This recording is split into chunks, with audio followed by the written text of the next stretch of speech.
जय हिंद दोस्तों मैं रमनदीप आप सभी का यूपीएससी हिंदी के इस यूट्यूब चैनल पर स्वागत करता हूं। दोस्तों जो आज की हमारी ये क्लास है, इस क्लास का मेन उद्देश्य क्या है मैं पहले आप लोगों को बता देता हूं। जैसा कि हम लोगों ने आप लोगों से कहा था, आप लोगों से प्रॉमिस किया था कि प्रीलिम्स 2022 एग्जाम को ध्यान में रखते हुए साथ ही साथ उन दोस्त जो 2023 में अपनी तैयारी कर रहे हैं, 2023 को लक्ष्य मान करके अपनी तैयारी कर रहे हैं, वो दोस्त जो 2022 में एग्जाम देने वाले हैं, उन दोस्तों के लिए हमने अभी से 1 नवंबर से एक प्रीलिम्स की क्विज स्टार्ट किया है, जहां पर हमारे इस यूट्यूब चैनल पर डेली 10 क्वेश्चन का एक क्विज चलेगा। ठीक है। अच्छा, वो जो क्वेश्चंस होंगे वो क्वेश्चन आप यहां पर देख सकते हैं, यहां पर लिखा हुआ है प्रॉपर कि देखिए जो क्लास होगी वो वीक में 6 दिन की क्लास होगी और इसी क्लास की पहली सीरीज, जो सीरीज चलने वाली है, इस सीरीज के पहली क्लास के अंतर्गत आज की हमारी ये क्लास है। ठीक है। इसमें आपका यूपीएससी और यूपीपीएससी दोनों एग्जाम को फोकस करके ये पूरी सीरीज चलाई जा रही है। इसमें जो महीने में 4 सप्ताह होते हैं, उनमें एक सप्ताह मैं रमनदीप, ठीक है, सत्यप्रकाश सर, गौरव सर, और जो चौथा सप्ताह होगा, अंतिम सप्ताह होगा, वहां पर Nishant sir UP special classes लेंगे। वहां पर यूपी पीसीएस फोकस्ड होगी, कुछ स्पेसिफिक क्वेश्चन कराए जाएंगे। हालांकि देखिए मेन बात ये है कि अगर आपने अभी यूपी पीएससी का पैटर्न देखा होगा तो वो भी बहुत अच्छा खासा एनालिटिकल क्वेश्चंस में जा रहे हैं। ठीक है। यूपीएससी और यूपीपीएससी में ज्यादा डिफरेंस आपको देखने को नहीं मिलेगा। जहां एक तरफ यूपीएससी जो है इस बार स्पोर्ट्स से उसने अच्छे खासे क्वेश्चन पूछे थे, 3 क्वेश्चन पूछे थे। ठीक है। ओलंपिक रहा हो या फिर इंडियन क्रिकेट टीम का क्वेश्चन रहे हो, तो ऐसे क्वेश्चन यूपीएससी ने पूछे थे, तो वहीं यूपीपीएससी ने भी कुछ एनालिटिकल क्वेश्चन पूछे थे। तो दोनों में ज्यादा डिफरेंस नहीं है, इसलिए हम दोनों को एक इंटीग्रेटेड अप्रोच में तैयारी करा रहे हैं। जो दोस्त दोनों एग्जाम देने वाले हैं उनके लिए तो ये पूरी सीरीज बहुत बेस्ट होगी। हाँ देखिए, चूंकि यह सीरीज पूरी निःशुल्क है, ठीक है, हम लोग फ्री ऑफ कॉस्ट करा रहे हैं, तो हमें आपका समर्थन चाहिए। ठीक है। आप लोग इन सारे वीडियोस को लाइक करिए, कम से कम 500 लाइक करिए, ताकि हम लोग को थोड़ा मनोबल बढ़े और फिर हम लोग इस पूरी क्लास को, जैसा आप लोगों का सपोर्ट रहेगा, जैसा आप लोगों का रिस्पांस रहेगा हमारी इस क्लास की तरफ, ठीक है, वैसे इस क्लास को हम लोग आगे प्रमोट करेंगे, आगे इसको हम और बढ़ाएंगे। ठीक है, कंटिन्यू रखेंगे। अभी हमारा तरफ से यह इनिशिएटिव स्टार्ट किया गया है, बाकी आप लोग अपना समर्थन करते रहिए। दूसरी बात, इस पूरी क्लास के अंतर्गत आप लोगों को डेली 10 प्रीलिम्स के क्वेश्चंस की प्रैक्टिस कराई जाएगी, जहां पर आपको डेली 10 क्वेश्चन जो होंगे, उन क्वेश्चन में कुछ क्वेश्चन पॉलिटी के, कुछ इकोनॉमिक्स के, कुछ हिस्ट्री के, कुछ current affairs, geography, ecology and environment, और सबसे इंपॉर्टेंट दोस्तों प्रीवियस ईयर के क्वेश्चंस होंगे। ठीक है। पीसीएस में प्रीवियस ईयर क्वेश्चन की बहुत ज़्यादा भूमिका होती है, और वैसे ही भूमिका आपकी यूपीएससी में भी होती है। वहां पर भी प्रीवियस ईयर के क्वेश्चंस को पढ़ना बहुत जरूरी होता है। ठीक है। तो इन सब बात को ध्यान में रखते हुए हमारी तरफ से आप लोगों के लिए पूरी सीरीज चलाई जा रही है, यह पूरा स्टार्ट किया जा रहा है। ठीक है। तो इस सीरीज की बात को आप समझिए, इस सीरीज का उद्देश्य का, इस बात को समझिएगा, सिर्फ एक उद्देश्य है कि आप लोग कल से, आप लोग आज से, जब आप ये क्लास देख रहे होंगे, तब से आप आने वाले पूरे एग्जाम की तरफ, 2022 में जब आपका एग्जाम होगा, तब तक आप एक कॉन्टिन्यूसली प्रैक्टिस कर सके हमारे साथ मिलकर बैठ करके। इस बात को ध्यान में रखते हुए हमने ये इनिशिएटिव स्टार्ट किया। ठीक है। तो इस बात को आप लोग ध्यान रखिए। चलिए आज की क्लास स्टार्ट करते हैं, देखते हैं कि जो हमारा पहला क्वेश्चन है दोस्तों वो क्या कह रहा है। ठीक है। अच्छा देखिए, जो पहला क्वेश्चन है, वो पहला क्वेश्चन आप सबने बहुत पढ़ा होगा, सुना होगा भी। ठीक है। और 2021 का यूपीएससी का जो प्रीलिम्स का एग्जाम हुआ था, वहां पर यह क्वेश्चन आया हुआ था और मैंने वहीं से इस क्वेश्चन को उठाया भी है। ठीक है। इसका कारण ये है कि मैं यह चाहता हूं कि आप लोग एक बार प्रीवियस ईयर क्वेश्चंस के पैटर्न को समझिए, वहां से कैसे क्वेश्चन लिए जाते हैं। इसलिए हम लोग आने वाली हर क्लास में, ठीक है, 1 से 2 क्वेश्चन यूपीएससी और पीसीएस के प्रीवियस ईयर से रखेंगे। ठीक है।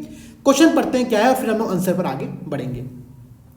क्वेश्चन है दोस्तों कि इनमें से कौन अंग्रेजी में अनुदित प्राचीन भारतीय धार्मिक गीति काव्य सॉन्ग्स फ्रॉम प्रिजन से संबंध है। ठीक है।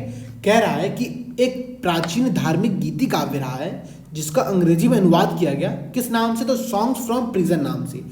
इस पुस्तक से कौन संबंध है? आप लोगों के सामने 4 विकल्प दिया हुआ है: बाल गंगाधर तिलक, जवाहरलाल नेहरू, मोहनदास करमचंद गांधी और सरोजनी नायडू। आप लोगों को यह बताना है दोस्तों, 1 मिनट आप लोग रुक जाइएगा, थोड़ा मैं इसको ठीक है। तो इन चारों में से कौन लोग हैं जो कि सॉन्ग्स फ्रॉम प्रिजन से संबंधित है, ये आप लोगों को कमेंट सेक्शन में बताना है। अच्छा, इस पूरी क्लास का थोड़ा सा एक आप समझिए कैसे हम लोग को इस क्लास का फायदा उठाना है। ठीक है। फायदा उठाने का तरीका जो ये है, सबसे पहली बात आप लोग ये करिए कि जब हम लोग यहाँ पे क्वेश्चन डिस्कस कर रहे हो, क्वेश्चन हम लोग पढ़ रहे हो, उस समय, उस टाइम के दौरान जो 10 सेकंड 20 सेकंड जो आप लोगों को समय मिल रहा है, उसमें आप लोग अपना, आपका क्या आंसर होना चाहिए आपके अकॉर्डिंग, उसको आप लोग माइंड में पहले तो सेट कर लीजिए, ठीक है। अच्छा, आप लोग साथ में एक काम और कर सकते हैं, जब यह वीडियो प्रीमियर होगी, ठीक है, हम प्रीमियर का एक टाइम डिसाइड कर देंगे, जब डेली इस टाइम पर ही यह वीडियो प्रीमियर की जाएगी, तो उस टाइम पर आप लोग बैठ करके इन सारे क्वेश्चंस का आंसर प्रीमियम में ही, जब यह वीडियो प्रीमियर हो रही होगी, लाइव चल रही होगी, तब आप लोग कमेंट में उन सारे के आंसर लगातार देते रहिएगा। इससे क्या होगा कि आप लोगों की प्रैक्टिस होगी, और वो प्रैक्टिस बहुत इंपॉर्टेंट है, ठीक है। तो सॉन्ग्स फ्रॉम प्रिजन से कौन संबंध है, यह प्रश्न है, यह यूपीएससी 2021 में आया हुआ था क्वेश्चन, ठीक है। दरअसल देखिए, जो सॉन्ग्स फ्रॉम प्रिजन है वह एक जो हमारी संस्कृत कुछ प्राचीन ग्रंथ रहे हैं, उनके कुछ उपनिषद से कुछ कॉन्सेप्ट लिए गए हैं, कुछ अन्य पांडुलिपियों से कॉन्सेप्ट लेकर के हमने एक नई बुक बनाई, नया गीतिका भी बनाया, इसका नाम रखा सॉन्ग्स फ्रॉम प्रिजन। यह पुस्तक का जो ट्रांसलेशन है वह मोहनदास करमचंद गांधी जी के द्वारा किया गया था। आप लोगों को पता होगा, मोहनदास करमचंद गांधी जब 1930 में यरवदा जेल में थे, यरवदा प्रिजन में थे, उस समय उनके द्वारा इसका ट्रांसलेशन किया गया, और इस बुक के जो एडिटर थे उनका भी नाम आप लोग थोड़ा सा एक बार बस सुन लीजिए। क्यों सुन लीजिए, मैं फिर बता रहा हूं। जैसे कि इस बार प्रश्न पूछा कि इससे कौन संबंधित था, तो अगली बार यह प्रश्न पूछ सकता है कि इस बुक के एडिटर कौन था। और पीसेस वाले तो ध्यान से सुनिए, क्योंकि पीसेस में तो ऐसे क्वेश्चन आ ही सकते हैं। इस बुक के जो एडिटर थे उनका नाम था जॉन एस हॉयलैंड, ठीक है, जॉन एस हॉयलैंड। तो ये नाम आप लोग ध्यान में रखिएगा, ठीक है, ये नाम आप लोग ध्यान में रखिएगा, ठीक है। चलिए, अब अगर मैं दोस्तों आगे बढ़ूं, और उससे पहले मैं आप लोगों को बता देता हूं कि इस पूरी क्लास के अंतर्गत आप लोगों को एक चीज और करनी है। देखिए, दरअसल क्या है ना कि अभी चूंकि हमारी पहली क्लास है और हम लोग सारा कॉन्सेप्ट डेवलप कर रहे हैं, इस वजह से थोड़ा सा लेट हो रहा है, मतलब थोड़ी सी क्लास हम लोग कॉन्सेप्ट को समझ रहे हैं, कैसे हम लोग को यूज करना है, तो थोड़ी देरी हो रही है। देखिए, बात ये दोस्तों कि जैसे जैसे आप लोग इस सारे क्वेश्चंस को देखेंगे, तो आप लोगों को इनके साथ साथ एक प्रॉपर नोट्स बनाते चलना है। नोट्स कैसे बनेगा दोस्तों, कि आप लोग क्या करिए कि जैसे आपके सामने कोई क्वेश्चन आता है, जैसे ये क्वेश्चन आप लोगों के सामने आया, और आप लोग क्या करिए, बस A4 शीट उठाइए, वहां पर एक लाइन में लिखिए सीधे सीधे कि सॉन्ग्स फ्रॉम प्रिजन, आगे लिखिए मोहनदास करमचंद गांधी, बस। इसके अलावा आप लोगों को कोई नोट्स नहीं बनाना है, ठीक है। नोट्स आप लोग बनाइए, ऐसा नोट्स बनाइए कि बहुत शॉर्ट नोट्स। अगर आप एक महीने के सारे जो हमारे क्यूज करेंगे, एक महीने में कितने क्वेश्चन हुए, 300 क्वेश्चन हुए, उन 300 क्वेश्चन के पूरे नोट्स आपके 2 से 3 पेज में बन जाए, ऐसा आप लोग प्रैक्टिस करना स्टार्ट करिए, ठीक है। और अगर आप लोग ऐसे प्रैक्टिस करते चलोगे, तो आने वाले आपके एग्जाम तक 6-7 महीने का जो हमारे पास टाइम है, उसमें आपके अच्छे खासे नोट्स बन जाएंगे, अच्छे खासे क्वेश्चंस के आप लोग प्रैक्टिस कर लोगे, ठीक है। चलिए, अगला क्वेश्चन देखिए दोस्तों, क्या कह रहा है, ग्रीन हाइड्रोजन के संदर्भ में निम्नलिखित कथनों पर ध्यान दीजिए, ठीक है। ग्रीन हाइड्रोजन के संदर्भ में निम्नलिखित कथनों पर विचार कीजिए। यहां पर आप लोगों के सामने 2 विकल्प दिया हुआ है। पहला विकल्प क्या है दोस्तों, कह रहा है कि ग्रीन हाइड्रोजन तापीय विद्युत संयंत्रों का उपयोग करके पानी के इलेक्ट्रोलिसिस द्वारा निर्मित होता है, पहला स्टेटमेंट है। सेकेंड स्टेटमेंट है दोस्तों कि विद्युत के द्वारा, इलेक्ट्रिसिटी के द्वारा जल का हाइड्रोजन और ऑक्सीजन में विभाजित किया जाता है, जल को हाइड्रोजन और ऑक्सीजन में विभाजित किया जाता है विद्युत का प्रयोग करके। सेकेंड स्टेटमेंट तो हम लोगों को सही लग रहा है, ठीक है। अच्छा, पहला स्टेटमेंट क्या है, फिर से पढ़ते हैं हम लोग ये बात, क्योंकि हम लोग को थोड़ा कंफ्यूजन हो चुका है। पहला स्टेटमेंट क्या है कि ग्रीन हाइड्रोजन तापीय विद्युत संयंत्रों का उपयोग करके, तापीय विद्युत संयंत्रों का उपयोग करके, ये बात ध्यान रखिएगा, क्योंकि अगर हम तापीय विद्युत संयंत्रों का उपयोग करेंगे तो हमारा प्रदूषण होगा, कार्बन डाइऑक्साइड का उत्सर्जन होगा, मीथेन का उत्सर्जन होगा, इनके कारण प्रदूषण होगा, ठीक है। और चूंकि यहाँ पर ग्रीन हाइड्रोजन की बात कर रहा है, तो ग्रीन हाइड्रोजन से तात्पर्य ही ऐसा है, ऐसा हाइड्रोजन का उत्पादन जो कि पर्यावरण के लिए नुकसानदेह ना हो, प्रदूषणकारी ना हो, ठीक है। तो उस प्रकार के हाइड्रोजन का उत्पादन करने के लिए हमको तापीय विद्युत संयंत्रों का प्रयोग नहीं करना होगा। इस बात को अगर आप समझ गए तो पहला स्टेटमेंट आप यहाँ पर गलत कर सकते हैं, ठीक है। जैसे कि अगर मैं आप लोगों को फिर से थोड़ा समझाने का प्रयास करूं, तो यूपीएससी के द्वारा इस बार जो 2021 का पेपर हुआ था, वहां पर एक प्रश्न दिया गया था, ठीक है। प्रश्न अगर आप लोगों ने ध्यान से देखा होगा, पेपर आप लोगों ने देखा हो तो आप लोग समझे होंगे, वहां पर पूछा था प्रश्न कि ब्लू कार्बन क्या होता है, और वहां पर आप लोगों के सामने 4 विकल्प दिए हुए थे, ठीक है। पहला विकल्प था कि महासागरों और तटीय पारिस्थितिक तंत्रों के द्वारा प्रग्रहित कार्बन, ठीक है। पहला विकल्प दरअसल सही आंसर था, इसलिए मैं आगे नहीं बढ़ रहा हूं, मैं आप लोगों को ये समझाना चाह रहा हूं कि ब्लू कार्बन या फिर ग्रीन कार्बन या फिर ब्लू हाइड्रोजन, ग्रीन हाइड्रोजन, ऐसा जो कॉन्सेप्ट है दोस्तों, ये कलर बेस्ड जो कॉन्सेप्ट होता है, ये बेसिक कॉन्सेप्ट है, ठीक है। अगर आप लोग ग्रीन का मतलब समझते हैं, ग्रीन का मतलब समझते हैं कि पर्यावरण की अनुकूलता की बात कर रहा है, पर्यावरण के संदर्भ में बात कर रहा है, तो आप लोग इस क्वेश्चन का आंसर आराम से दे देंगे कि पहला स्टेटमेंट गलत है, क्योंकि यहाँ पर तापीय विद्युत संयंत्रों का प्रयोग करने की बात की गई है, जिससे कि मीथेन का उत्सर्जन होगा या कार्बन डाइऑक्साइड का उत्सर्जन होगा, तो पहला स्टेटमेंट यहाँ पर गलत होगा, ठीक है। इसका आंसर क्या होगा दोस्तों, बी, बी सही हो गया, ए गलत हो गया, बी सही हो गया, ठीक है, ये ध्यान रखिएगा। और मैं आपको फिर से बताता हूं, बहुत से लोग कह रहे थे, बार बार पूछते हैं हम लोगों से कि सर करंट अफेयर्स के लिए हम किस सोर्स को फॉलो करें, या फिर अभी मैं कल ही की क्लास में देख रहा था, वहां पर जब मैं क्लास ले रहा था, सर किसी लोगों ने मुझसे पूछा कि सर करंट अफेयर्स के लिए तो हम क्या करें, हमने विजन की मैगजीन पढ़ी थी, वहां से कोई भी क्वेश्चन नहीं आते। अरे भाई आप ध्यान से देखिए, वहां से बहुत सारे क्वेश्चन आते हैं। समस्या ये है कि वहां पर जो एग्जैक्टली जो वर्ड लिखा है वो नहीं होगा, उसके बेस्ड कुछ क्वेश्चंस होंगे, आपको अपनी एनालिटिकल क्षमता का प्रयोग करते हुए वहां पर आंसर का निकालना होगा, ठीक है। और वही डेवलप करने के लिए हम लोग 5 नवंबर से एक करंट अफेयर्स की पूरी क्लास स्टार्ट कर रहे हैं, जहां पर पूरे 1 साल का करंट अफेयर निःशुल्क पढ़ाया जाएगा, ये ध्यान रखिएगा दोस्तों, ठीक है। वहां पर गौरव सर, मैं और सत्यप्रकाश सर, हम तीनों लोग मिलकर के विजन की जो मैगजीन होती है, हम जुलाई की मैगजीन से स्टार्ट करेंगे और हर एक क्वेश्चन को समझने का प्रयास करेंगे, हर एक टॉपिक को वहां पर करंट अफेयर्स की क्लास में समझने का प्रयास करेंगे, ठीक है। एक वो इनिशिएटिव। दूसरी इनिशिएटिव अगर मैं फिर से बता रहा हूं, जो मैं बताना चाह रहा था वो ये चाह रहा था कि मैंने साइंस एंड टेक्नोलॉजी की क्लास में वहां पे प्रॉपर समझाया था कि ग्रीन हाइड्रोजन क्या होता है, ब्लू हाइड्रोजन क्या होता है, ग्रे हाइड्रोजन क्या होता है, ठीक है। ये सारे हाइड्रोजन पर मैंने चर्चा की हुई थी, ठीक। अगर आप यहां पर देखें तो कलर्ड कोड के बेस पर कई प्रकार के हाइड्रोजन को हम डिवाइड करते हैं, हाइड्रोजन के कई प्रकार हम बनाते हैं, जैसे कि एक है यहां पर दोस्तों, देखिए अपन ध्यान समझिएगा, ये क्या हो गया, ठीक है, 1 मिनट, सॉरी, मुझे लगता है पेंसिल और डिस्कनेक्ट हो चुकी है।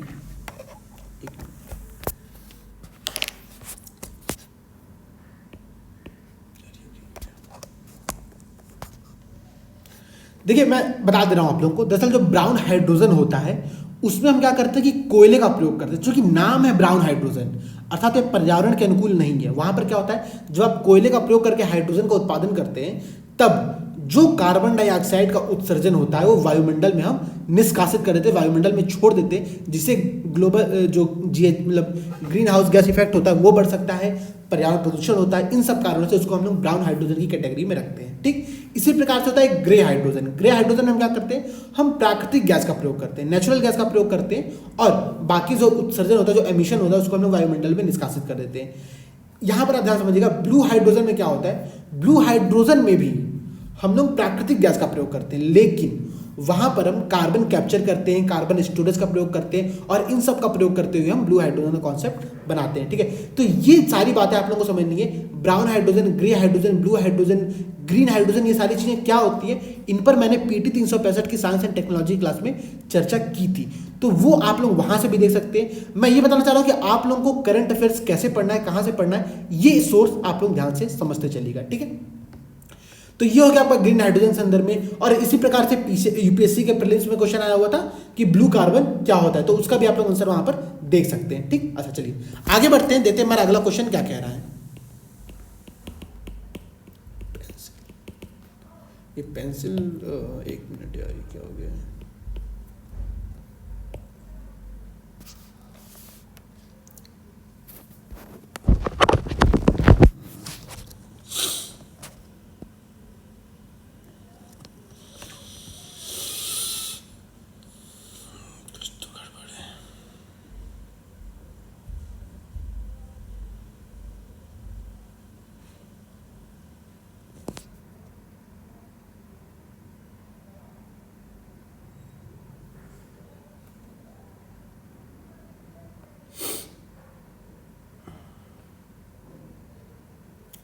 पेंसिल कनेक्ट तो हो रही है, फिर वर्क क्यों नहीं कर रहा है।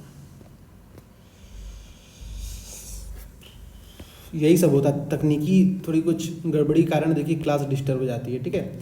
मैं इसके थोड़ा क्षमा चाहूँगा आप लोगों से, मैं एक बार देख लेता हूँ वापस में वास्तव में क्या इशू आ रहा है इसमें, क्यों करेक्ट नहीं हो रही है पेंसिल प्रॉपर।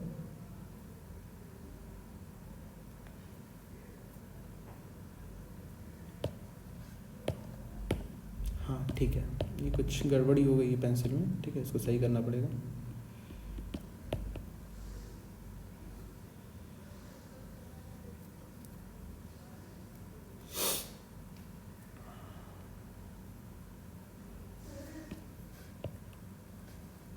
ठीक है, देखिए क्लास को स्टार्ट करते हैं आगे से, ठीक है। देखते हैं अगला क्वेश्चन क्या कह रहा है। क्वेश्चन है दोस्तों कि निम्नलिखित कथनों पर विचार कीजिए।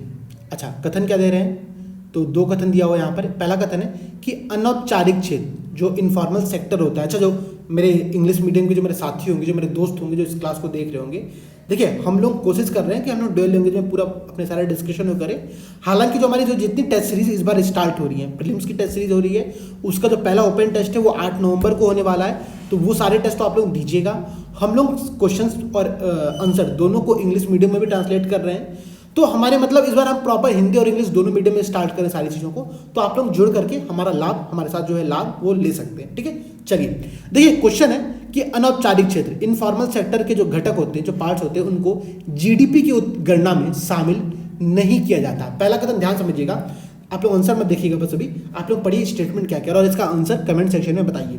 कह रहा है कि अनौपचारिक क्षेत्र जो इनफॉर्मल सेक्टर्स होते हैं, उसके जो घटक होते हैं उसको जीडीपी की गणना में शामिल नहीं किया जाता है, यह कथन यहां पर दिया हुआ है। अब अगर आप लोग ध्यान से समझे और थोड़ा सा अगर आप लोग सोचने की कोशिश करें तो आप लोगों को पता होगा कि इनफॉर्मल सेक्टर का हिस्सा पूरे जितने श्रम बल का जो सेक्टर होता है उसमें बहुत अच्छा खासा हिस्सा इनफॉर्मल सेक्टर से आता है। ठीक, अब चूंकि इनफॉर्मल सेक्टर के घटकों को शामिल नहीं किया जा रहा जीडीपी में, तो कई लोग सोच सकते हैं कि अरे जीडीपी में एक बहुत बड़ा वर्ग कैसे शामिल नहीं किया जाएगा। शामिल तो किया जाना चाहिए, ये बात सही है, परंतु समस्या क्या है दोस्तों कि इनफॉर्मल सेक्टर का नाम ही इनफॉर्मल है, अर्थात उसका कोई भी आंकड़ा सरकार के पास उपस्थित नहीं है। चूंकि उसका आंकड़ा ही हमारे पास नहीं है, तो हम उस पर कैसे उसको जीडीपी में शामिल कर सकते हैं। समझने वाली बात यहां पर ये है दोस्तों। ठीक है, तो इनफॉर्मल सेक्टर एक ऐसा सेक्टर होता है जिस पर सरकार के द्वारा न तो कोई कर लगाया जाता है, न तो कोई टैक्स लगाया जाता है, और न ही उसकी निगरानी संभव है सरकार के द्वारा, इसीलिए उसका नाम है इनफॉर्मल सेक्टर, अनौपचारिक क्षेत्र। ठीक, तो पहला स्टेटमेंट यहां पर दोस्तों सही हो गया। अच्छा, अब अगर मैं आगे बढ़ूं और अगला स्टेटमेंट देखूं, तो अगला स्टेटमेंट है कि पीएम स्वनिधि अनौपचारिक क्षेत्र के लिए श्रमिकों के लिए एक माइक्रो क्रेडिट योजना है। तो आप लोगों ने देखा होगा अभी कोविड के टाइम पर गवर्नमेंट के द्वारा एक पीएम स्वनिधि नाम से एक स्कीम स्टार्ट किया गया था, जो कि स्ट्रीट वेंडर्स के लिए था, जो सड़क पर जो रेडी लगाते, जो ठेला लगाते, उनके लिए सरकार के द्वारा पीएम स्वनिधि नामक स्कीम स्टार्ट किया गया था। और उसमें क्या किया गया था कि माइक्रो क्रेडिट, कुछ पैसे दिए जा रहे थे इन लोगों को, ताकि वो अपने जो रोजगार है, जो अपना बिजनेस वो चला रहे हैं, उसको थोड़ा अच्छा करके प्रमोट कर सके। आप लोगों ने सुना होगा सरकार पकौड़े बेचने वालों को और समोसे बेचने वालों की बात करती रही है लगातार। ठीक है, तो उस संदर्भ में आप सोच सकते हैं कि पीएम स्वनिधि स्कीम क्या है और क्या करने के लिए इन्होंने शुरुआत किया है। ठीक है, तो अनौपचारिक क्षेत्र जो रेडी लगाते हैं सड़कों पर, उनके लिए स्टार्ट किया गया एक माइक्रो क्रेडिट योजना है, तो यह कथन सत्य है। ठीक है, इस प्रकार से आप देखेंगे दोस्तों, तो पहला और दूसरा दोनों कथन सत्य है। इसका सही आंसर हो गया दोस्तों सी, 1 और 2 दोनों कथन सत्य है। ठीक है, अच्छा, अब अगर मैं आगे बढ़ूं दोस्तों और अगले प्रश्न की तरफ बढ़ूं, तो उससे पहले आप लोगों ने न्यूज़ देखा होगा, अगर आप लोगों ने कल का न्यूज़पेपर पढ़ा होगा। ठीक है, तो कल के न्यूज़पेपर में एक बहुत बड़ी हमारे जो प्रधानमंत्री मोदी जी और उनकी और एक पोप फ्रांसिस है, वेटिकन सिटी के जो पोप फ्रांसिस है रोम में, उनकी एक तस्वीर छपी थी। ठीक है, और वो दोनों लोग गले मिल रहे थे। तो उस तस्वीर का संदर्भ अगर आप लोगों को पता होगा तो आप लोग समझ जाएंगे कि G20 का प्रेजेंट टाइम में एक कॉन्फ्रेंस चल रहा था। ठीक है, और यह कॉन्फ्रेंस कहां पर हुआ था दोस्तों, तो इसका आंसर आप लोगों को कमेंट सेक्शन में बताना है। क्या कि G20 जो हाल ही में आयोजित की गई, उसकी अध्यक्षता किसने की, वह कहां पर आयोजित किया गया था, अर्थात मोदी जी जब गए थे तो कहां पर गए थे, कहां पर उन्होंने G20 के सम्मेलन में पार्टिसिपेट किया था और क्या किया था। ठीक है, अब चूंकि दूसरी बात यह है कि G20 एक ऐसा ऑर्गेनाइजेशन है अंतर्राष्ट्रीय स्तर पर जो कि हमेशा सुर्खियों में रहता है, न्यूज में रहता है, और इसके टॉपिक को आप लोगों को पढ़ना आवश्यक है। ठीक, अब ध्यान समझिएगा मेरी बात फिर से। मैं आप लोगों को अगर थोड़ा सोर्स की बात करूं कि कैसे आप लोगों को पढ़ाई करनी है, कहां से आप लोगों को क्या चीजें पढ़नी है, अगर मैं उस सोर्स की बात करूं तो आप लोग ध्यान समझिएगा कि G20, G7, ठीक है, ऐसे जो ऑर्गेनाइजेशंस हैं, इन पर हर वर्ष प्रश्न आने की संभावना अच्छी खासी रहती है, पीसीएस में भी और यूपीएससी में भी। तो आप लोगों को ये सारे टॉपिक को बेसिक से अच्छे से तैयार करना है। ठीक, अब यहां पर देखिए मैंने वही किया, आप लोगों के लिए G20 पर एक अच्छा क्वेश्चन दे दिया, ताकि आपका G20 के संदर्भ में जो ज्ञान है वो यहां पर चेक हो जाए, और अगर आपको नहीं पता जानकारी, इंफॉर्मेशन नहीं है, तो आप यहां से वो इंफॉर्मेशन ले लीजिए। ठीक है, देखिए G20 एक अनौपचारिक समूह है, पहला स्टेटमेंट दे रहा है और कह रहा है कि इसमें यूरोपीय संघ, जो यूरोपियन यूनियन है, उसको पर्यवेक्षक के रूप में शामिल किया गया है। ठीक है, तो अगर आप लोगों को पता होगा दोस्तों, तो यूरोपियन यूनियन पर्यवेक्षक नहीं है। देखिए बात समझिएगा, यह एक अनौपचारिक समूह, यह कथन तो सत्य है। ठीक, देखिए मेरा पेन अभी भी चल नहीं रहा है, इस वजह से मैं कुछ कर नहीं सकता आप लोगों के लिए। ठीक है, बट आप लोग स्क्रीन देखते चलिए। ठीक है, मैं अगली क्लास में थोड़ा इसको सही करने का प्रयास करूंगा, पेन मेरा आखिर में वर्क क्यों नहीं कर रहा है यहाँ पर, बट यहाँ पर प्रॉपर दे रहा है कि G20 जो 20 देशों का एक अनौपचारिक समूह है, उसमें यूरोपीय संघ को पर्यवेक्षक के रूप में शामिल किया गया है। दरअसल यूरोपीय संघ पर्यवेक्षक नहीं, एक सदस्य के तौर पर शामिल है। G20 का मतलब क्या हुआ? 19 देश और एक यूरोपियन यूनियन, ठीक है, एक यूरोपियन यूनियन इसमें अलग से शामिल है। और ये बात आप लोगों को ध्यान से समझनी है, ठीक है, कि यूरोपियन यूनियन को एक सदस्य के तौर पर यहाँ पर शामिल किया गया, न कि पर्यवेक्षक राष्ट्र के तौर पर, ठीक है। पहला स्टेटमेंट गलत हो गया। सेकंड कह रहा है कि इसका कोई सचिवालय या मुख्यालय नहीं है। चूंकि एक अनौपचारिक संगठन है तो इसका कोई भी सचिवालय या मुख्यालय नहीं है, यह कथन सत्य हुआ। तो ये बात आप लोग ध्यान से समझ जाइएगा, ठीक है। तो सेकंड स्टेटमेंट सही है, पहला गलत है। इसका आंसर क्या होगा दोस्तों? ए, ठीक है, सॉरी, इसका आंसर हो गया बी। पहला गलत, दूसरा सही, बी आंसर इसका सही हो गया। अब जो आप लोगों को बात को समझना ये है कि G20 न्यूज में रहा था, इस पर एक छोटा सा नोट बना लीजिएगा। नोट क्या बनाना है आप लोगों को, कैसे नोट बनाना है फिर से बता रहा हूं। देखिए दो चीज, आप ये लिख लीजिए G20, ठीक है, आगे लिख लीजिए एक अनौपचारिक समूह है, प्लस इसका कोई सचिवालय या मुख्यालय नहीं है, प्लस अभी 2021 में जो सम्मेलन हुआ वह रोम में, सॉरी मैं बता ही दिया इस क्वेश्चन का आंसर, वह रोम में हुआ। दरअसल मैंने आप लोगों से यहाँ पर एक क्वेश्चन पूछा था कि G20 का सम्मेलन कहाँ पर आयोजित किया गया, और मैंने यहाँ पर आप लोगों को बता दिया कि G20 का जो सम्मेलन है वो रोम में आयोजित किया गया था, ठीक है। अच्छा, आप लोगों से चलिए एक क्वेश्चन मैं फिर से नया क्वेश्चन दे दे रहा हूँ तब यहाँ पर आप लोगों के लिए। क्वेश्चन ये है दोस्तों कि G20 के सम्मेलन के बाद मोदी जी फिर से कहीं पर गए हुए हैं, ठीक है, उनका जो विदेश भ्रमण है वो अभी फिर से कंटिन्यू है, और वो किसी अन्य राष्ट्र में गए, किसी अन्य जगह पर गए जहां पर वो UNFCCC की जो कॉन्फ्रेंस होने वाली है, COP26, ध्यान से समझिएगा, UNFCCC की COP26 अभी रिसेंट में हो रही है, आज से स्टार्ट हो चुका है, ठीक है, वहां पर मोदी जी गए हुए हैं। अब तो आप लोग को यह बताना है कि COP26 UNFCCC की कहां पर आयोजित की जा रही है, इसका आंसर आप लोग कमेंट सेक्शन में दीजिएगा, ठीक है। चलिए, हाँ, यहां पर एक बात और समझिएगा कि G20 में कौन कौन सदस्य राष्ट्र के तौर पर शामिल है, उसका नाम आप लोग बस एक बार रीड कर लीजिएगा। यहां पर देखिए, यहां पर सारे नाम दिए हुए हैं, वो सारे नाम एक बार बस रीड कर लीजिएगा, ताकि आप लोग के दिमाग में थोड़ा बहुत इसका आइडिया रहे कि G20 में कौन कौन राष्ट्र शामिल है, ठीक है। चलिए, अगला क्वेश्चन दोस्तों वो भी बहुत इंपॉर्टेंट है, और हर वर्ष इस पर कहीं ना कहीं से प्रश्न आ सकते हैं। इस पर एक तो जीएस मतलब स्टैटिक पोर्शन से प्रश्न आ सकते हैं, ठीक है, दूसरा एक प्रश्न आ सकता है आपका करंट अफेयर्स से। मैं बताता हूं कैसे। देखिए, प्रश्न दिया हुआ है कि भौगोलिक संकेत, ठीक है, जो ज्योग्राफिकल इंडिकेशन होता है, GI टैग, वो GI टैग के संदर्भ में निम्नलिखित कथनों पर ध्यान दीजिए। पहला स्टेटमेंट है कि GI का विनियमन WTO के बौद्धिक संपदा अधिकारों के व्यापार संबंधी पहलुओं ट्रिप्स पर समझौते के तहत किया जाता है, ठीक है। जो GI का विनियमन है, जो ज्योग्राफिकल इंडिकेशन भौगोलिक संकेतक का जो विनियमन है, वो WTO वर्ल्ड ट्रेड ऑर्गेनाइजेशन के बौद्धिक संपदा अधिकार, जो इंटेलेक्चुअल प्रॉपर्टी राइट होते हैं, उन पर जो ट्रिप्स समझौता हुआ है, ट्रिप्स समझौता क्या है, ये प्रश्न एक अलग से बन सकता है, और ये आप लोगों को पढ़ना पड़ेगा। यह प्रश्न मेंस में भी बन सकता है और प्रीलिम्स में तो बन ही सकता है, ठीक है, कि ट्रिप्स समझौता क्या है, उसकी क्या कमियां हैं, क्या सफलताएं हैं, और उसमें क्या सुधार की आवश्यकता है, ठीक है। तो देखिए, ट्रिप्स समझौता WTO के द्वारा इंटेलेक्चुअल प्रॉपर्टी राइट के लिए किया गया है, और उसी के तहत GI का विनियमन किया जाता है। यह पहला स्टेटमेंट है जो कि सही दिया हुआ है, ठीक है। अच्छा, अगला स्टेटमेंट क्या है दोस्तों, कह रहा है कि उपयुक्त कथनों में से कौन सा कथन सही है, ठीक है। इसका जो सही आंसर होगा दोस्तों वो क्या होगा, 1 और 2 दोनों कथन यहां पर सत्य है, ठीक है। सॉरी, भौगोलिक संकेतक का जो पंजीकरण है वो 10 वर्ष के लिए मान्य होता है, वो सेकंड स्टेटमेंट यहां पर दिया हुआ था, ठीक है। सेकंड स्टेटमेंट था दोस्तों कि जो GI का जो, अगर आपने एक बार GI टैग ले लिया कहीं पर, तो वो 10 साल के लिए उसका पंजीकरण मान्य होगा, यह यहां पर बात कह रहा है, ठीक है। अच्छा, इसी के साथ में अगर आप लोगों को थोड़ा सा और डिस्कस करने का प्रयास करूं, तो आप लोग देख रहे होंगे यहाँ पर एक ये साइन बना हुआ है कॉपीराइट का, ठीक है, कॉपीराइट UPSC हिंदी, ठीक है। दरअसल ये जो कॉपीराइट होता है, ये कॉपीराइट भी आपका इंटेलेक्चुअल प्रॉपर्टी राइट के अंतर्गत प्रदान किए जाने वाला एक अधिकार है, ठीक है। अगर आप कोई नया चीज क्रिएट करते हो तो उस पर आपका अधिकार है। यह बात रिप्रेजेंट करने के लिए, यह बात समझाने के लिए सरकार के द्वारा कई इंटेलेक्चुअल प्रॉपर्टी राइट डेवलप किए गए हैं, उनको उन पर कार्य किया जा रहा है, ठीक है, जिसमें कि कॉपीराइट हुआ, ट्रेडमार्क हुआ, GI इंडिकेशन हुआ।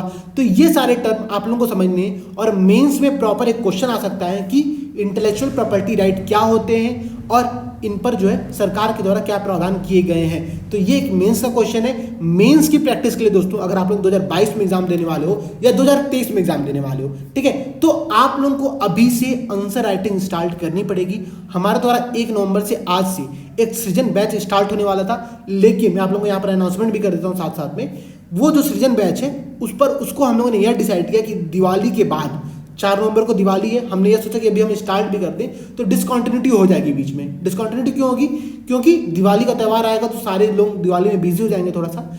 साथ साथ एक जो सबसे मेन बात है, वो मेन बात ये है दोस्तों कि हमने यह सोचा, अगर आप लोगों ने कल की जो मैराथन क्लास की होगी तो मैराथन क्लास में ये बताया गया कि पेपर 1 का जो सिलेबस है उस पर कैसे बात किया जाए, पेपर 1 के सिलेबस को कैसे पढ़ा जाए, कैसे डिस्कस किया जाए, इन सब पर हमने चर्चा की थी। ठीक है, इन सब पर हमने चर्चा की थी। ठीक है, तो उसी बात को ध्यान में रखते हुए गौरव सर ने कहा कि पेपर 2, पेपर 3 और पेपर 4 इन तीनों पेपर पर भी एक प्रॉपर चर्चा कर दिया जाए। इसके लिए हम लोगों ने डिसाइड किया कि 3 दिन का डिले यहां पर किया जाए, बाकी 2 दिन आप लोगों का जो त्यौहार मनाया जाए, उसके बाद 5 तारीख से हम सीजन को स्टार्ट कर रहे हैं। ठीक है, तो ये बात आप समझिएगा। तो आप लोग वो बैच ज्वाइन कर सकते हैं, बहुत अच्छा बैच है, आंसर राइटिंग के लिए बेस्ट है, प्रीलिम्स की तैयारी के साथ साथ मेंस तैयारी बहुत आवश्यक है। ठीक है, इंटीग्रेटेड अप्रोच कैसे रखना है ये हम इस पूरे प्लेटफॉर्म के माध्यम से आप लोगों को समझाने का प्रयास कर रहे हैं। चलिए, तो ये आप समझ गए होंगे कि जो जीआई संकेतक होता है वो WTO के ट्रिप्स समझौते के अंतर्गत आता है। इसका पंजीकरण 10 वर्ष के लिए मान्य होता है। ये कथन, दोनों कथन यहाँ पर सत्य दिए हुए हैं। अच्छा हाँ, इस पर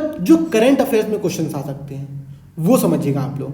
करंट अफेयर्स में कैसे क्वेश्चन आ सकते हैं? क्वेश्चन ये आ सकता है कि रिसेंट में इस वस्तु को जीआई टैग प्रदान किया गया, आपको यह बताना कि यह जीआई टैग कहां पर दिया गया है। जैसे कि अभी पाकिस्तान में बासमती चावल पर जीआई टैग प्राप्त हुआ है, या फिर अगर मैं बात करूं तो गोरखपुर के टेराकोटा को जीआई टैग मिला हुआ है। ठीक है, ऐसे बहुत सारे हैं। ठीक है, डुंडिगल ताला एक था, उसको जीआई टैग मिला था। ठीक है, एक प्रसाद था मंदिर का, उसको जीआई टैग मिला हुआ है। कश्मीरी केसर है, ये सब चीजें जो है इन सब पर आपसे एक अच्छा खासा क्वेश्चन पूछ सकते हैं आप लोगों को, और उसके लिए आप लोगों को प्रैक्टिस करनी पड़ेगी। ठीक है, करंट अफेयर्स पढ़िए, बेसिक स्टैटिक पोर्शन को साथ साथ करते रहिए। ठीक है, प्रॉपर चीजें आप कंप्लीट करते रहिए। ठीक है, अच्छा, अगला जो प्रश्न है दोस्तों, वो प्रश्न देखिए क्या कह रहा है। वो प्रश्न बहुत अच्छा है, अच्छा इंपॉर्टेंट क्वेश्चन है। ऐसे प्रश्न पूछ सकते हैं, जैसे कि अगर मैं बताऊं तो ऐसा प्रश्न पीसीएस में इस वर्ष आया हुआ था एक क्वेश्चन, वहां पर आप लोग ध्यान समझिएगा। क्वेश्चन था कि निम्नलिखित में से कौन सा कथन जैव उपचार इसका इंग्लिश में जो अर्थ होता है वो होता है बायो रिमीडिएशन। ठीक है, बायो रिमीडिएशन, देखिए यहाँ पर लिखा हुआ है, सॉरी मैं आंसर नहीं दिखाऊंगा आप लोगों को, लेकिन यहाँ पर ये देखिए बायो रिमीडिएशन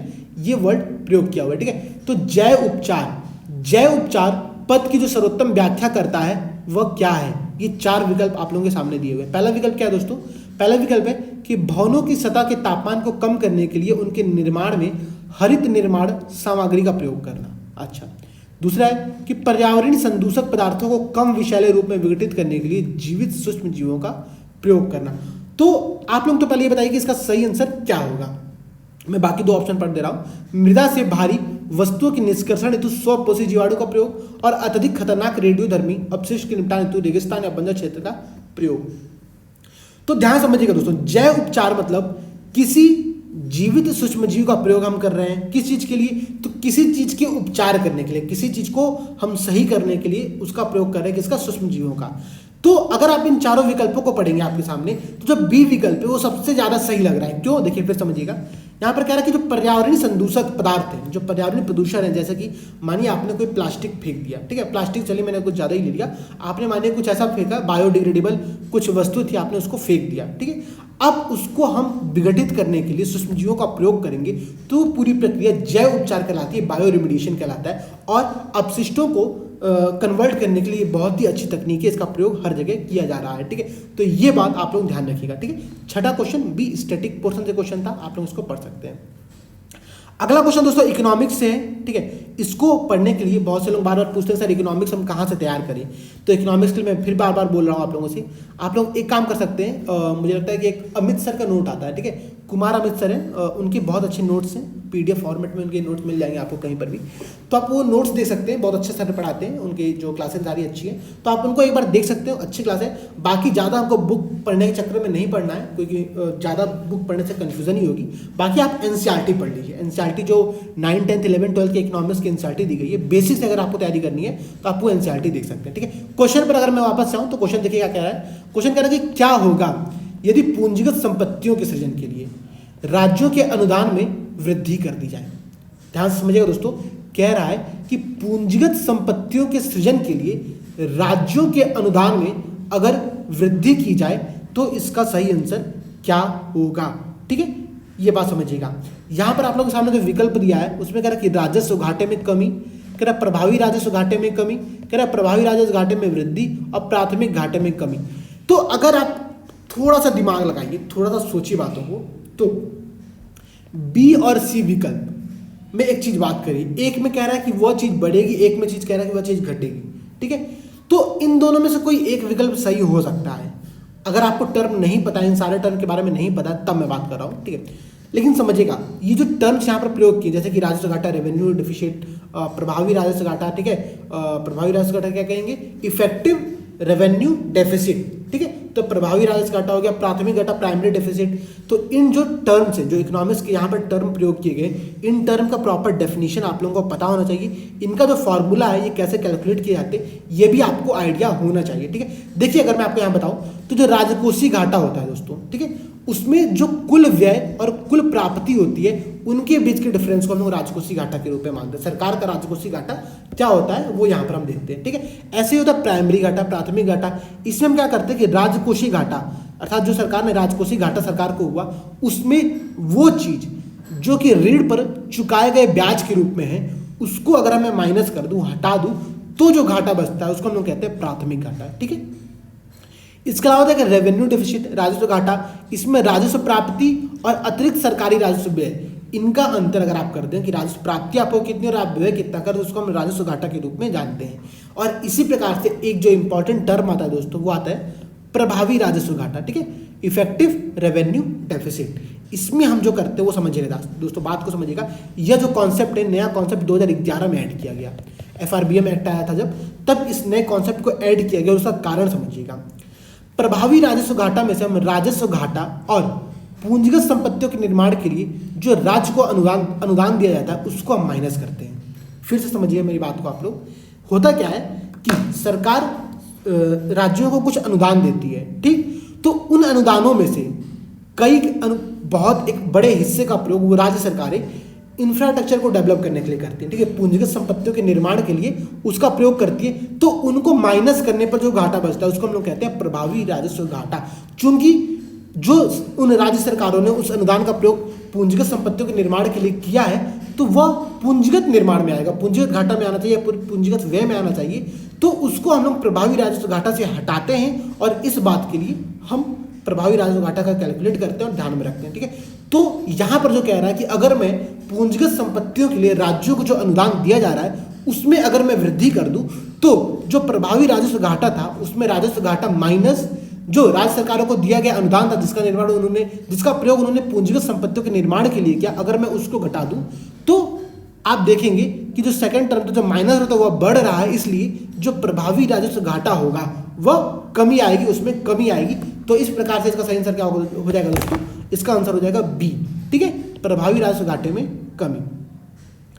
तो ये हो गया आपका ये वाला क्वेश्चन। अच्छा, आगे आप लोग बढ़े दोस्तों। देखिए, मैं फिर से बता रहा हूँ, हम लोग की चूंकि आप पहली क्लास है, इसलिए इसमें थोड़ा ज़्यादा टाइम लग रहा है। हम लोग थोड़ा बेसिक से चर्चा कर रहे हैं, हम लोग टॉपिक, सोर्स, कैसे पढ़ाई किया जाए, कैसे नोट्स बनाया जाए, इन सब पर चर्चा कर रहे हैं, इसलिए थोड़ी क्लास लंबी है। वरना आगे से जो क्लासेज मिलेंगी आप लोगों को, वो हर 10 क्वेश्चन आपको 10 से 15 मिनट में डिस्कस किए जाएंगे। तो आप लोग ज़्यादा समय भी नहीं देना है। और मुझे लगता है कि मैं इसका टाइम एक सेट करूंगा रात में 9 बजे के अराउंड ये क्लास प्रीमियर होगी। ऐसा मैं इसलिए कर रहा हूँ ताकि सब लोग रात में 9 बजे अपना दिन भर का जो आपने पढ़ाई किया, जो आपने गेन किया, नॉलेज गेन किया, उन सबको आप लोग पढ़ करके आराम से इत्मीनान से रात में 9 बजे बैठिए। जो वीडियो क्लास लाइव प्रीमियर चल रही होगी उस टाइम पे आप लोग वहाँ पर कमेंट सेक्शन में कमेंट करते रहिएगा, ठीक है। इससे चीज़ें होंगी कि कॉन्टिन्यूसली डेली रात में 9 बजे आप लोगों की कुछ क्वेश्चन प्रैक्टिस करने की एक हैबिट डेवलप होती जाएगी, ठीक है। तो ये बात आप लोग ध्यान से समझिएगा, ठीक है। चलिए, अगला क्वेश्चन है कि आज़ाद हिंद फौज, ठीक है, इंडियन जो आर्मी है, ठीक है, इंडियन नेशनल आर्मी की बात कर रहे हैं यहाँ पर, आज़ाद हिंद फौज के संदर्भ में निम्नलिखित कथनों में से कौन सा कथन सही है, ठीक है। आज़ाद हिंद फौज के संदर्भ में निम्नलिखित कथनों में से कौन सा कथन सही है, और यहाँ पर 2 कथन दिया हुआ है, ठीक है। पहला कथन क्या है दोस्तों कि भारतीय राष्ट्रीय कांग्रेस, जो इंडियन नेशनल कांग्रेस है, उसने आज़ाद हिंद फौज को अपना समर्थन नहीं दिया था। ध्यान से समझने वाली बात यह दोस्तों कि जो समर्थन की बात कर रहा है, समर्थन की बात पता है कब कर रहा है, जब लाल किले में गुरबख्श सिंह ढिल्लो और शहनवाज हुसैन, ठीक है, सॉरी जो भी नाम थे वो 3 लोगों के, मैं थोड़ा प्रेम सहगल और गुरबख्श सिंह ढिल्लो और शहनवाज, इन तीनों लोगों पर जब केस चल रहा था लाल किला में, तब उस जो केस चला था उस टाइम पर भारतीय राष्ट्रीय कांग्रेस ने आज़ाद हिंद फौज का, इंडियन नेशनल आर्मी का समर्थन किया था कि नहीं किया था, इस बात में यहाँ पर बात की जा रही है, ठीक है। अब अगर आप लोग देखेंगे तो ये जो क्वेश्चन है दोस्तों, ठीक है, तो आप लोगों को पता होगा कि इंडियन नेशनल कांग्रेस ने, आईएनसी ने अपने एक अधिवेशन में यह प्रस्ताव पारित किया 1945 के अराउंड, और कहा कि हम इनको समर्थन देंगे, क्योंकि चूंकि उस समय बहुत ज़्यादा मांग थी लोगों में। इस जो केस चला था लाल किला केस, उसमें इन लोगों का बहुत ज़्यादा इंटरेस्ट था। इस बात को ध्यान में रखते हुए आईएनसी ने कहा कि नहीं, हमको समर्थन करना पड़ेगा, नहीं तो हमको जनता से एक मनमुटाव देखने को मिलेगा, ठीक है। तो इसलिए उन्होंने समर्थन भी प्रॉपर किया। दूसरी बात, सेकंड स्टेटमेंट यहाँ पर क्या दे रहा है कि राहत और जांच समिति, ठीक है, राहत और जांच समिति ने आईएनए के प्रभावित सैनिकों को रोजगार प्रदान करने के लिए मदद की। तो अगर आप लोग देखेंगे दोस्तों कि राहत एवं जांच समिति जो था उसने क्या किया, जब ये आंदोलन समाप्त हो गया उसके बाद उन्होंने प्रॉपर सैनिकों को नौकरी प्रदान करने के लिए कुछ मदद की थी। साथ ही साथ आईएनसी ने यह भी किया कि भूलाबाई देसाई, तेज बहादुर सप्रू, कैलाशनाथ काटजू, इन लोगों के नेतृत्व में प्रॉपर एक केस लड़े गए थे कांग्रेस के द्वारा, ठीक है। तो ये बात ध्यान रखिएगा। पहला स्टेटमेंट था कि समर्थन नहीं किया है, तो यह कथन गलत था, ठीक है। समर्थन किया था, भूलाबाई देसाई, तेज बहादुर सप्रू, कैलाशनाथ काटजू जैसे लोगों ने उस केस में प्रॉपर शामिल हुए थे, वहां पर बैठे थे, ठीक है। अच्छा, सेकंड स्टेटमेंट नौकरी प्रदान करने में मदद की, तो सेकंड स्टेटमेंट सही है, पहला गलत है। इसका सही आंसर क्या होगा दोस्तों? बी, ठीक है। ये ध्यान आप लोग रखिएगा, ठीक है। अच्छा हाँ, दूसरी बात मैं बता दे रहा हूँ, इसका जो आप लोगों को ये पूरी क्विज की जो क्लासेज है उसका पीडीएफ मैं कोशिश करूंगा कि आप लोगों को चैनल पर प्रोवाइड कर दिया जाए, ताकि आप लोग एक बार वापस से खुद भी देखते चलो वो सारी चीज़ों को, ठीक है।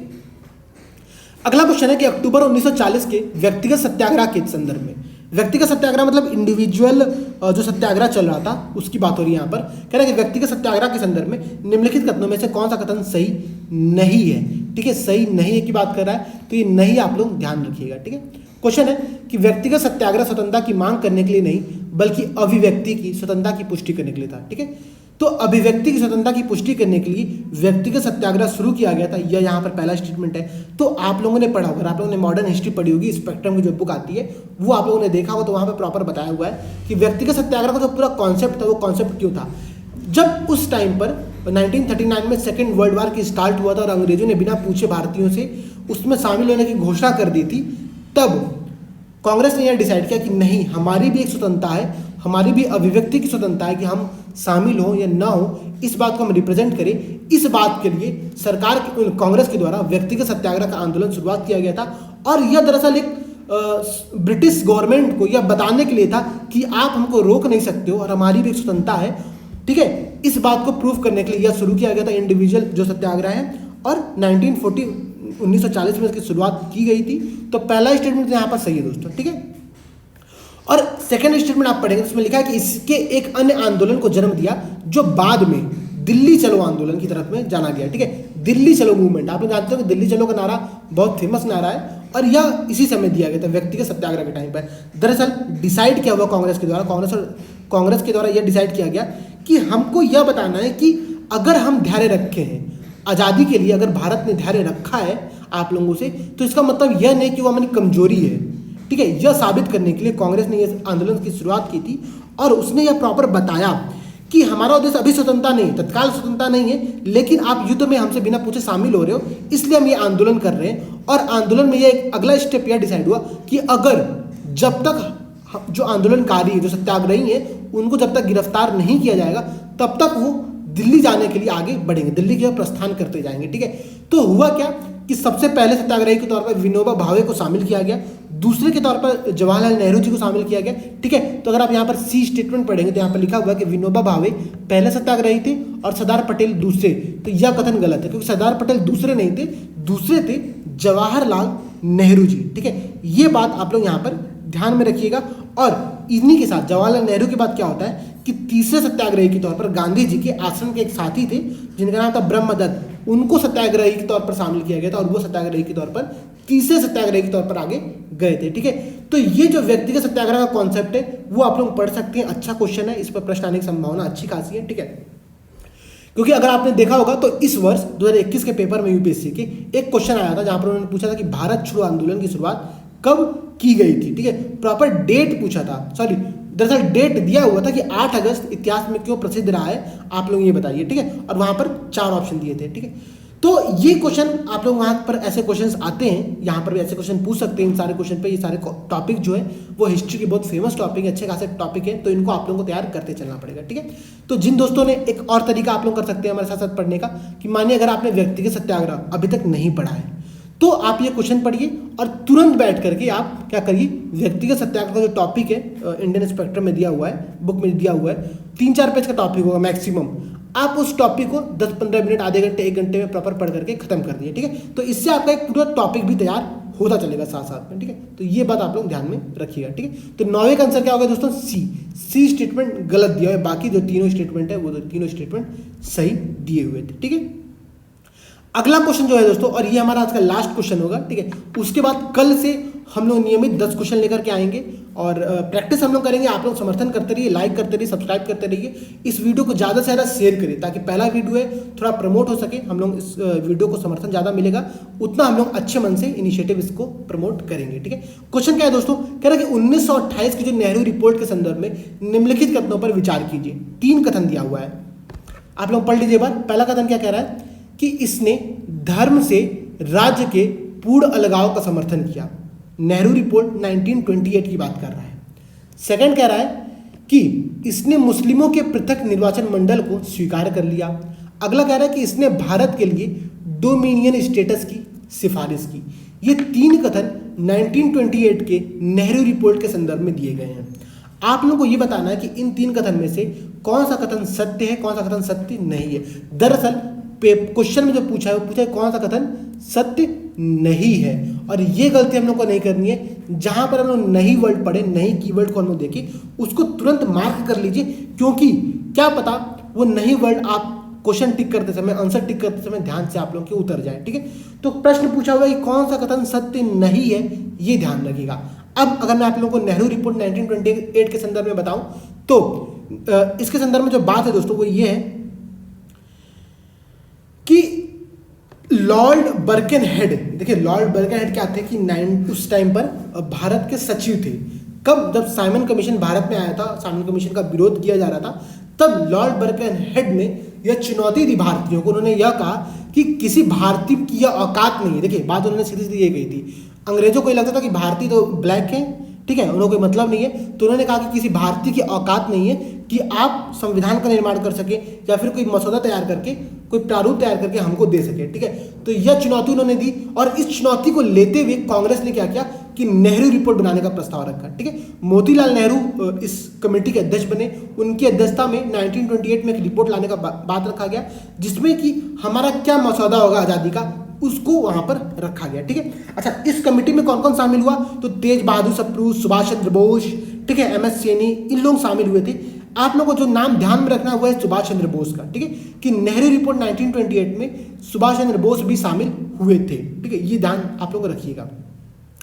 उसके बाद दोस्तों जो मेन बात है कि 1928 में रिपोर्ट आई और उसकी जो प्रमुख सिफारिशें थी, अगर आप ध्यान से समझेंगे, अगर आप लोगों ने पढ़ा होगा, तो सिफारिश में यह कहा गया कि धर्म से राज्य का पूर्ण पृथक्करण होगा, और यही भारतीय जो धर्मनिरपेक्षता है उसका पूरा कॉन्सेप्ट, ठीक है, समझिएगा आप लोग बात को, कि धर्म से राज्य का पूर्ण पृथक्करण की बात कही गई, ये ध्यान आप लोग रखिएगा, ठीक है। दरअसल ये अभी भारतीय धर्मनिरपेक्षता कॉन्सेप्ट नहीं है, आप उसके बारे में पढ़िएगा सही से कि वर्तमान में यह धर्मनिरपेक्षता का जो कॉन्सेप्ट है वो क्या है, ठीक। अच्छा, दूसरी बात, इस नेहरू रिपोर्ट में यह कहा गया कि मुस्लिमों के लिए जो पृथक निर्वाचक मंडल का कॉन्सेप्ट है उसको अस्वीकृत किया गया, हालांकि उनके लिए कुछ सीटों पर आरक्षण का कॉन्सेप्ट लेकर के आया गया।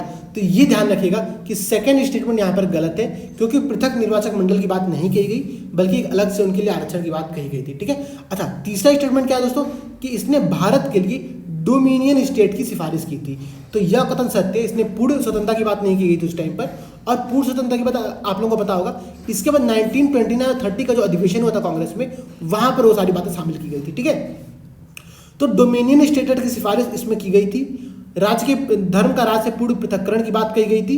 तो 1 और 3 सही है, दूसरा कथन गलत है, और यहाँ पर हम लोग गलत कथन को टिक करना है, ठीक है। तो दोस्तों आप लोग, ये आज का हमारा डेली क्विज था, 10 क्वेश्चन का क्विज था, आप लोगों ने देखा। आप लोग बताइएगा कमेंट सेक्शन में कैसा रहा, इसको हम लोग कैसे और सही कर सकते हैं, क्या क्या इसमें चेंज किया जाए, क्या क्या कॉन्सेप्ट को हम लोग और क्रिएट करें, ये आप लोग यहाँ पर बताइएगा। कैसे हम लोग इन टॉपिक पर फोकस करें, सिलेबस बनाएं, क्या करें क्या ना करें, इन पर आप लोग एक बार कमेंट सेक्शन में अपनी राय दीजिएगा, ताकि हम लोग उन राय को, आप लोगों के सजेशन को ध्यान में रखते हुए आगे सीरीज को, जो पूरी सीरीज चलने वाली है उसको हम लोग थोड़ा सही कर सके, स्ट्रक्चर्ड वे में ला सके। ठीक है, तो ये आज के हमारे 10 क्वेश्चन थे दोस्तों। और दूसरी बात कि 8 नवंबर 2021 को, ठीक है, 8 नवंबर को अर्थात आज से 7 दिन बाद अगले वीक में आप लोगों का एक ओपन टेस्ट होने वाला है। आप लोग उस ओपन टेस्ट को ध्यान में रखिएगा। ठीक है, ये ओपन टेस्ट यूपीएससी के लिए और पीसीएस के लिए आपकी जो तैयारी है अभी तक उसको चेक करने के लिए एक ओपन टेस्ट का आयोजन किया जा रहा है, जो कि एक फुल टेस्ट होगा। वो टेस्ट हिंदी और इंग्लिश मीडियम दोनों में है, पूरा फ्री है टेस्ट, आप लोगों को चैनल पर मिल जाएगा, आप लोग दीजिएगा, सॉल्व करिएगा। ठीक है, तो वो ओपन टेस्ट दीजिए। उसके साथ ही साथ हमारी जो प्रीलिम्स की पूरी टेस्ट सीरीज है यूपीएससी की और पीसीएस की, वो टेस्ट सीरीज की शुरुआत हो चुकी है। दोनों का शेड्यूल मैंने कल चैनल पे अपलोड कर दिया था, वहां से आप लोग पूरी शेड्यूल देख सकते हैं। टेस्ट सीरीज ज्वाइन कर लीजिए। ठीक है, बहुत नॉमिनल फीस रखी गई है। यूपीएससी की जो टेस्ट सीरीज में 22 टेस्ट है टोटल, और उसकी फीस 2000 रुपये है। साथ ही जो पीसीएस की टेस्ट सीरीज है दोस्तों, उसकी जो फीस है वो 1500 रुपये, और उसमें टोटल 20 टेस्ट शामिल किए गए। ठीक है, इस बार हमने सीमित संख्या में टेस्ट रखे, क्योंकि हम चाहते हैं कि आप जिन टेस्टों की प्रैक्टिस करें उनकी प्रैक्टिस अच्छे से करें, साथ ही साथ उनको रिवीजन करें। बहुत से लोगों की यह कंप्लेन आई थी पिछली बार कि सर आपने बहुत सारे टेस्ट रख दिए थे, बहुत नंबर ऑफ टेस्ट आपकी बहुत ज़्यादा हो गए थे, इससे रिवीजन हमारे करने में बहुत समस्या हुई, रिवीजन सही से नहीं हो पाया। तो इसलिए हमने इस बार जो नंबर ऑफ टेस्ट है उनको एक लिमिटेड रखा है, ताकि आप जो चीज़ें पढ़िए, जो चीज़ तैयार करिए, वो एक क्रिस्टल क्लियर तैयार करिए, उससे अगर क्वेश्चन आए तो वो गलत ना हो। इस बात को ध्यान में रखते हुए हमने टेस्ट को बनाया। इस बार हमारी टेस्ट सीरीज प्रॉपर वे में बन रही है, तो आप लोग जुड़िए हमारे टेस्ट सीरीज से, जो समस्याएं वो बताइए। ठीक है, चलिए दोस्तों, जय हिंद।